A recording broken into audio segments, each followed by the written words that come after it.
We were rolling down the Cariboo Wagon Road when I heard this murderous story. Love, murder, and gold. A bad combination. But a good combination if you're interested in a good story, a true story. It happened in northern British Columbia. You can drive there today. Out of the city of Vancouver, you head north on Highway 97, paved highway. It is on the route to the shortest way to Alaska, the Yukon, and northern Canada. It was one of the largest and most extended time periods of mass murders in the history of the country. And it was a woman who orchestrated all the murders, and she had two accomplices, her husband and a young fella, maybe her bartender at the inn she owned, or maybe one of her lovers too. Both men listened and obeyed her. She was the boss, and her name was Agnes McVeigh. And together, they murdered 60 or more gold miners. No one knows the exact numbers. You notice the land a little dry in the southern part of Highway 97, but it changes to timber and big lakes and rivers. I took some pictures at some of the tourist booths along the highway, and you can see the kind of country it is. Heavy timber, recreation country. We're on the Gold Rush Trail.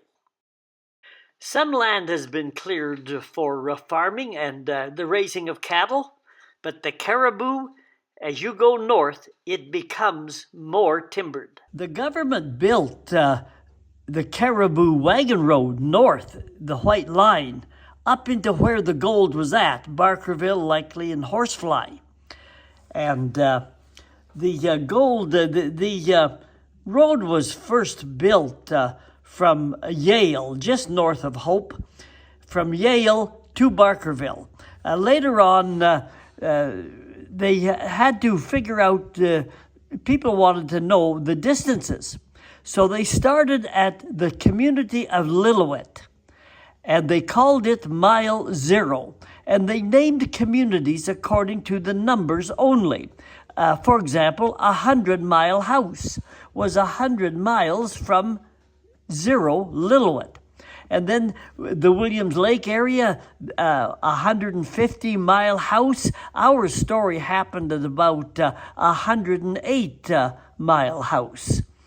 And as they continued past Williams Lake up into the Quesnel area and on to Barkerville, the numbers dropped off roughly after 150-Mile House in the Williams Lake area. Here are a couple of signs along the highway today. This is a 70-Mile House, and this one is a 108-Mile House. Stagecoaches transported people and goods on the Cariboo Wagon Road. A new terminus was built at Ashcroft, partway up the road from Vancouver.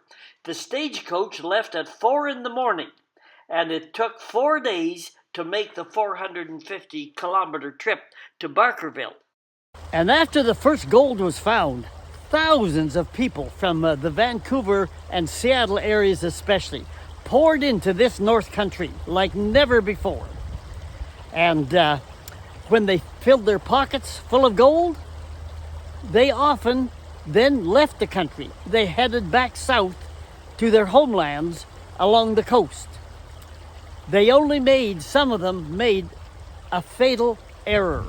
They stopped overnight at the wrong place. So people came from the Vancouver-Seattle area mainly northward up to the Barkerville, Likely, Horsefly area here where the gold was, found gold, and then transported it back, and they headed home and stopped to where our story takes place partway back home. But let's start in the beginning. I'll tell you how the gold rush got started in the first place. So this guy is polishing little tiny rocks about half the size of his small fingernail. And he's polishing and polishing. And this Indian fella with him says, hey, white man, what are you doing polishing those little rocks like that?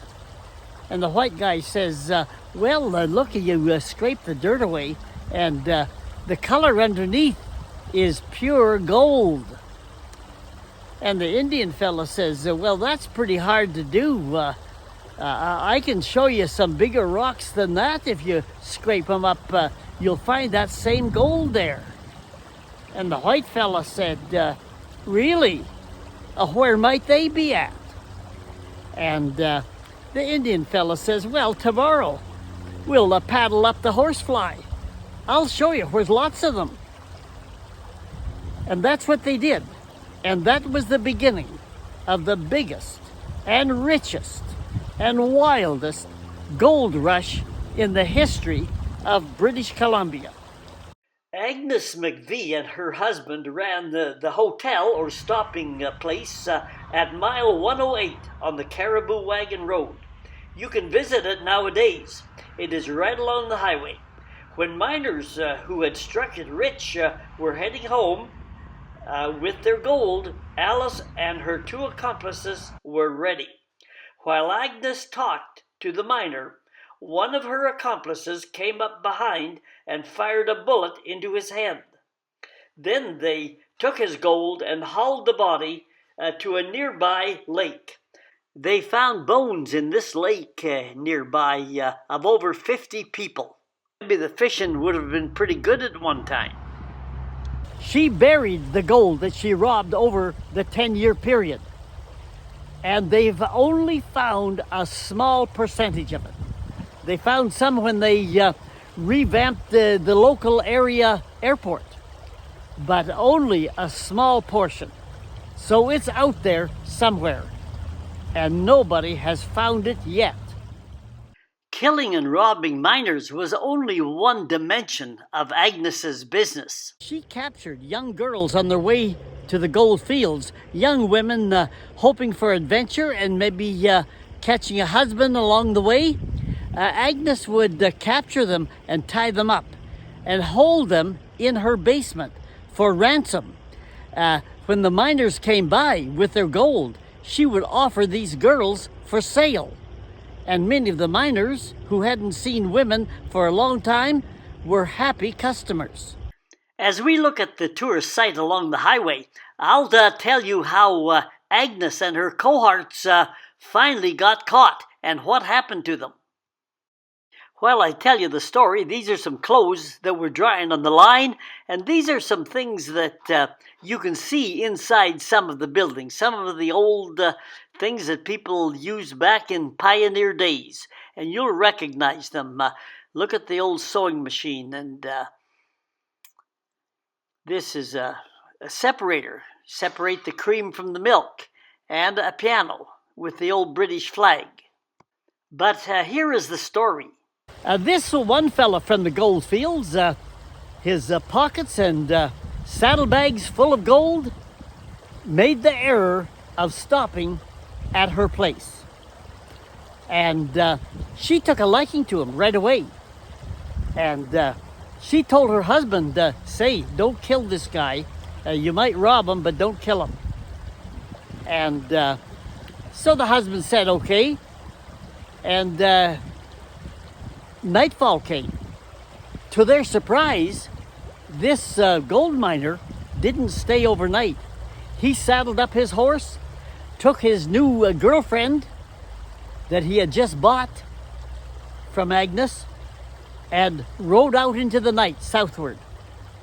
Well, the husband was upset, and he says, I'm going after the guy. And she said, well, okay, but I'm telling you, do not kill him. Just rob him.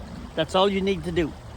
So he said, okay, and he went after the gold miner and his new girlfriend. And he caught up with them. And he killed the gold guy and took his gold. In the fray and in the excitement at the night, the girl panicked and ran out the door into the night. Well, Agnes's husband didn't spend too much time looking for her. He had the gold, the victim was gone, and he headed back home. When he got back home, she said, "Did you get the gold?" He says, "Yes." She says, "Did they ride away?" He says, "No, I killed them." And she said, "I told you not to do that." And he says, "Well, that's the way it is." You know, Agnes didn't say much. She said nothing. They went to bed that night. And in the morning, she, as usual, made breakfast for her husband. But Agnes slipped some deadly poison into the porridge. And the husband ate, and he said, "You know, I'm not feeling very well right now." And she didn't say anything. Again, she said nothing. And he tumbled off the chair, and he was dead before he hit the floor. She got her young accomplice to help her wrap him up in a sheet, and they were dragging him out the door to throw him in the lake. And they looked over their shoulder, and there was a half a dozen or so mounted policemen, the Northwest Mounted Police. And the policeman said, "What have you got there?" Well, they were caught with the evidence. And the policeman said, we found this young girl walking and all distraught and kind of disoriented, and she said that she'd been tied up and held in your basement, and there were other girls there. So if you don't mind, we'd like to just look in your basement," which they did, and they brought out 6 or 7 or 8 bewildered girls, untied them, and Agnes was caught.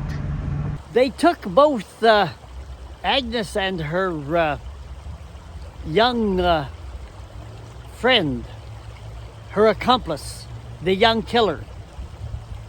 They took them to Kamloops and on to Victoria. And somewhere along the way, apparently,